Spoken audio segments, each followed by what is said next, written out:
అప్పుడేమో ఎగిరెగిరి పడింది, చాలా మాటలంది. ఇప్పుడేమో అబ్బే అదేం లేదు అంతా తూచ్ అంటుంది. ఇది మాల్దీవుల వరుస. పర్యాటకం పైనే ఆధారపడే మాల్దీవులు మన దేశంతోనే పెట్టుకుంది. దశాబ్దాలుగా మనం చేసిన సాయాన్ని మర్చిపోయి మనపైనే తొడగొట్టింది. మన ప్రధాని మోదీ లక్షద్వీప్కు వెళ్లడంతో ఎక్కడ తమ పర్యాటకానికి ఇబ్బంది వస్తుందనో లేక చైనా చెప్పు చేతల్లోకి వెళ్ళిపోవడం వల్ల మనపై విమర్శల దాడి మొదలుపెట్టింది. వాటిని భారతీయులంతా ముక్త కంఠంతో ఖండించారు. బాయ్కాట్ మాల్దీవులు అంటూ పెద్ద ఎత్తున స్పందించేసరికి అప్పుడు ఆ దేశం ఆలోచనలో పడింది. అయినా వెనక్కి తగ్గలేదు. పైగా ఆ దేశ అధ్యక్షుడు చైనా వెళ్ళి మరీ వాళ్ళతో మరింతగా స్నేహం చేయడానికి చొరవ చూపారు. కానీ సీన్ కట్ చేస్తే ఇప్పుడు బొమ్మ రివర్స్ అయింది. చైనా చుక్కలు చూపించిందో లేక దాని ఆర్థిక పరిస్థితి తలకిందులైందో కానీ ఇప్పుడు మాల్దీవులు మన వైపు చూస్తోంది. మన పర్యాటకులను రమ్మని పిలుస్తోంది. పైగా మన దగ్గరికి వచ్చి బతిమలాడడానికి, మనల్ని ఆకర్షించడానికి సిద్ధమైంది.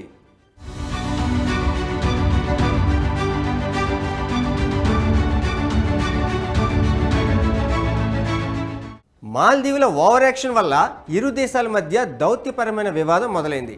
కానీ మన ప్రభుత్వంతో పాటు దేశ ప్రజలంతా ఒక్క తాటిపైకి వచ్చి కేంద్రానికి బాసటగా నిలిచారు. మాల్దీవులకు వెళ్ళేదే లేదు అని భీష్మించి కూర్చున్నారు. దీంతో ఆ దేశానికి వచ్చే పర్యాటకుల సంఖ్య ఘోరంగా దెబ్బతింది.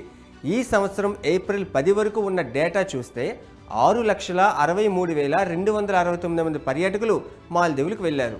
ఇందులో మన వాళ్ళ నెంబర్ కేవలం 37,417 మంది మాత్రమే. 71,995 మందితో ఫస్ట్ ప్లేస్లో చైనా ఉంది. మాల్దీవులకు వెళ్ళే పర్యాటకుల విషయంలో మన దేశం ఫస్ట్ ప్లేస్లో ఉండేది.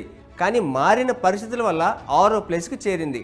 మన నెంబర్ బాగా తగ్గేసరికి మాల్దీవులకు టెన్షన్ మొదలైంది. అందుకే ఇప్పుడు ఈ సీన్ మార్చడానికి నానా పాటలు పడుతుంది.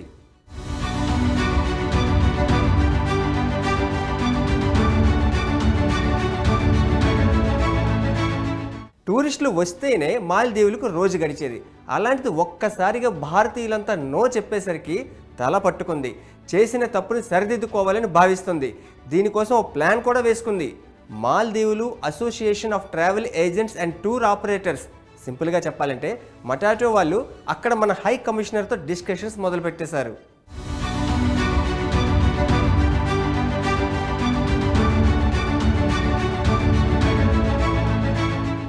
మన దేశంలో పర్యాటక ప్రాంతాలు తక్కువేమీ లేవు.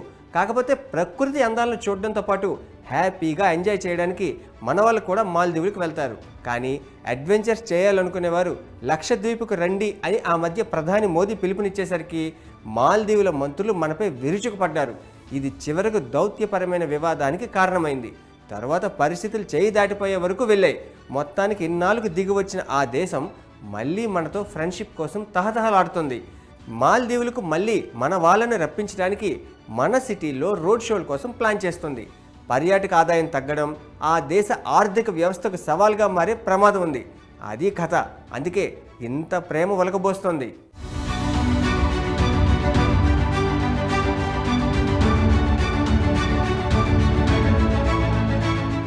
మన దేశంలో ట్రావెల్ సంస్థలు పారిశ్రామిక వర్గాలతో సమావేశానికి మటాటో ప్లాన్ చేస్తుంది. మన దేశంలో ముఖ్యమైన నగరాల్లో రోడ్ షోలతో పాటు అందులో పాల్గొనేలా సెలబ్రిటీలను, ఇన్ఫ్లుయెన్సర్లను ఒప్పించడానికి ట్రై చేస్తుంది. దీనికోసం పెద్ద ప్లాన్లనే తయారు చేస్తుంది. రెండు దేశాల మధ్య ట్రావెల్ రిలేషన్ బలపడితే దానివల్ల ఆ దేశ ఆర్థిక వ్యవస్థ పుంజుకుంటుంది. దానిని స్థిరంగా ఉంచడానికి అవకాశం ఉంటుంది. నిజానికి ఇలాంటి పరిస్థితి వస్తుందని మాల్దీవులకు తెలియక కాదు. కానీ అక్కడ ప్రభుత్వం తనని తాను ఎక్కువగా ఊహించుకోవడం వల్లే ఇలా జరిగింది. ఇప్పుడు తత్వం బోధపడేసరికి దారికొచ్చింది. కానీ దీనిని మన వాళ్ళు ఎలా రిసీవ్ చేసుకుంటారో చూడాలి.